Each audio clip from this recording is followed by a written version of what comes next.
Well, hello, everybody. Hello, New Hampshire. Thank you very much for all being here tonight, and thank you very much for what you've done for this campaign. I want to start by thanking Susan and the girls for their unbelievable over this entire campaign and for the sacrifices that they've made over the last 11 years that I've been in the Senate and the years before that when I was superintendent of the Denver Public Schools, and the girls thought they were deciding what lunch was going to be on every single day. I'd like to thank my national campaign staff who ran through walls all across the country.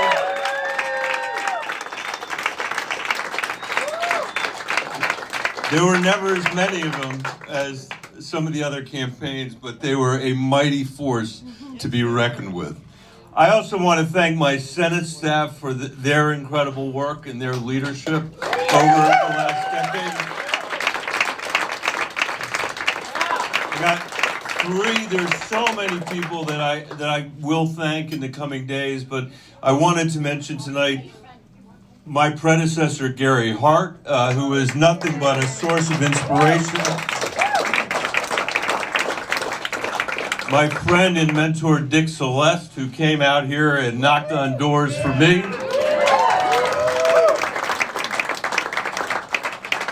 My pal, James Carville, who I didn't even know when he endorsed me. And I don't think anybody will ever be able to forget his contribution to this campaign. I'd like to thank everybody here tonight who flew across the country to be with us in the last few days. Susan and I and the girls deeply appreciate it. I want to thank Will Cantaris and Meryl Levin.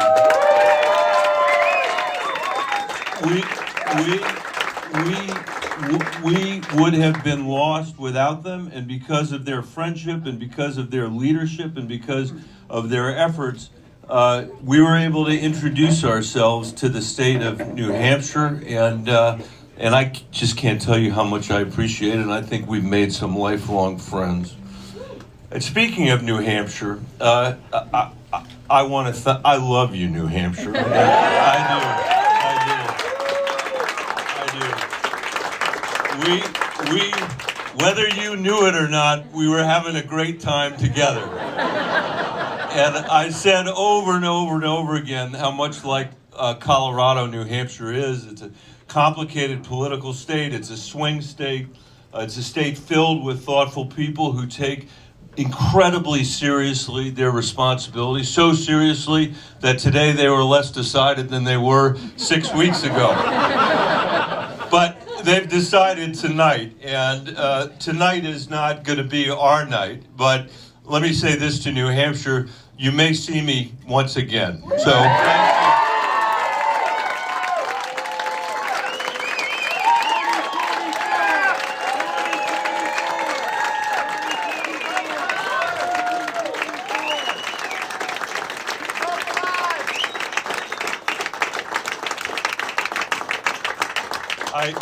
I really want to say that I appreciate the fact that you gave me a chance here, and you're giving all the other candidates a chance. I wish all those candidates well that are going beyond New Hampshire. I think it's fitting for us to end the campaign tonight, but I want to remind you of why I got in this race, why I stayed in this race, and why we have to stay in this fight. I got in this race because I love our country, I love America, I love the idea of democracy, and I want to make sure that our generation passes this democracy intact, at least, and if not in better shape, to the next generation of Americans. And tonight as we stand here, we can't say that we're in very good shape. Our democracy is at risk. The ability for people to work hard and live a middle-class life in this country is at risk. The opportunity for the kids of the students that I used to work for in the Denver Public Schools, and kids just like them all across this country, the opportunity for their parents to get them out of poverty is at risk. America's place in the world is at risk tonight. And the rest of the world desperately needs our leadership. And as all of you know, our planet is at risk today from climate change. These are huge issues that we have to confront. And I am really proud that together during the course of this campaign, we developed an agenda called The Real Deal that I think is the most coherent approach to addressing these issues that we've seen out of any of the campaigns.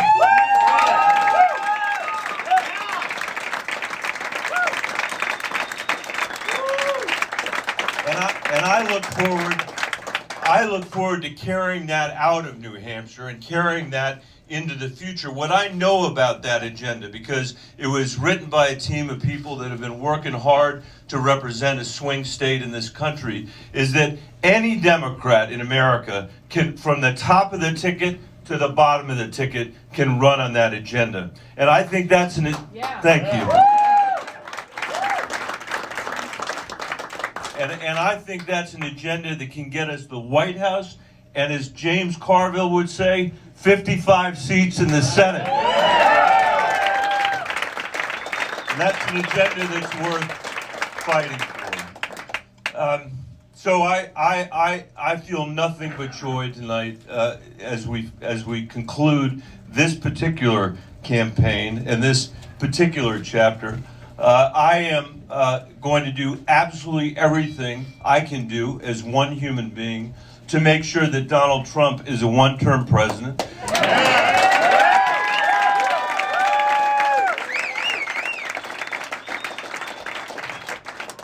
I will support the nominee of my party, no matter who it is, to make sure that we defeat Donald Trump.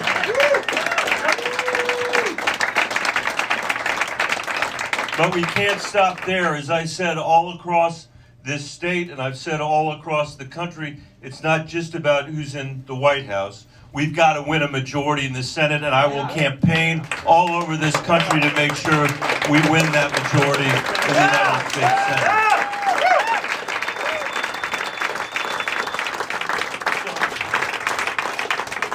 I want to finish by saying that what I've said to particularly college kids in the state as I've gone around New Hampshire, and that is 20 or 30 years ago when people look back at this moment and they consider the fact that sometime between now and then, 20 or 30 years from now, we've got the money out of our politics and we put people back in our politics. We actually began the meaningful work of leading the whole world to address climate change. We rediscovered again how in this country we can make the economy rise for everybody when it grows, not just the people at the very top. That we discovered once again how to provide education in this country, so we were liberating kids from their economic circumstances rather than reinforcing the income inequality we have. When people look back and ask, how did that happen? How did those people do it?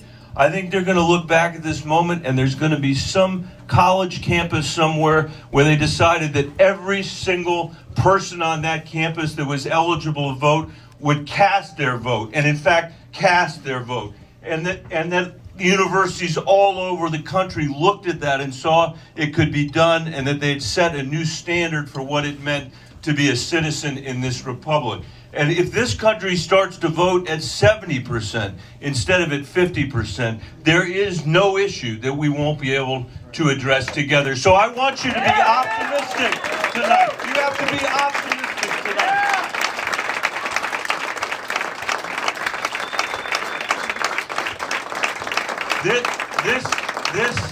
This is in our hands. It is in our hands. And as James Baldwin wrote during the height of the civil rights movement, this is in our hands. We have no right to assume otherwise.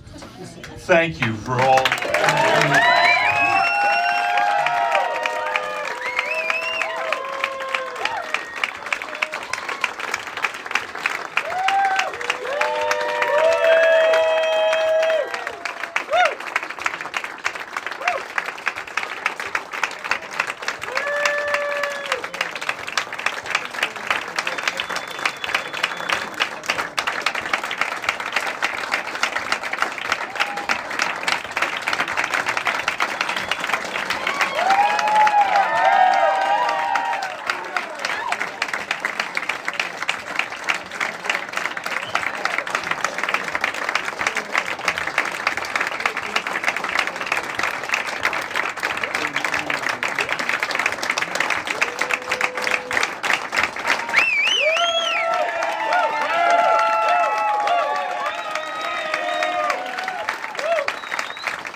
piece of unrelated business in the Senate. So the TV guys can cut it. In the Senate, you come out, you might come out and give a speech about one thing, and then want to give a speech about something else, and you're too lazy to go back to your office. So what you say to the presiding officer is, Mr. President or Madam President, I'd like my next remarks to appear in the record as if they were given independent of the remarks that I already gave. And with that in mind, where is Shannon Beckham and Alejandro?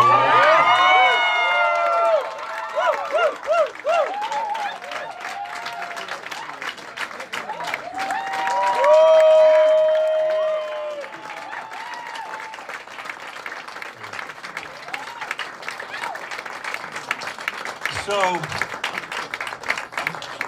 all of you probably know these guys, and the people in New Hampshire definitely know these guys because they have had the misfortune of spending the last year of their lives in an automobile with me, which, if you want to hear some stories, you can hear some stories.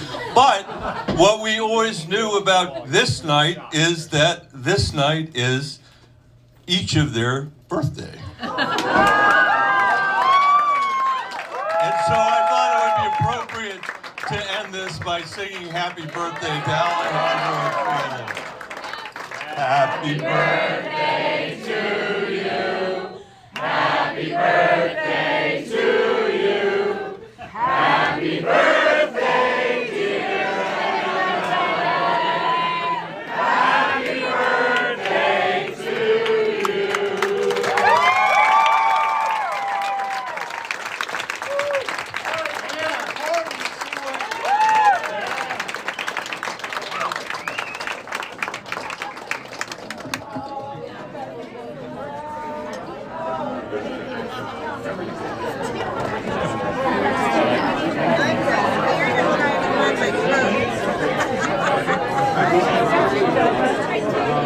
Thank you.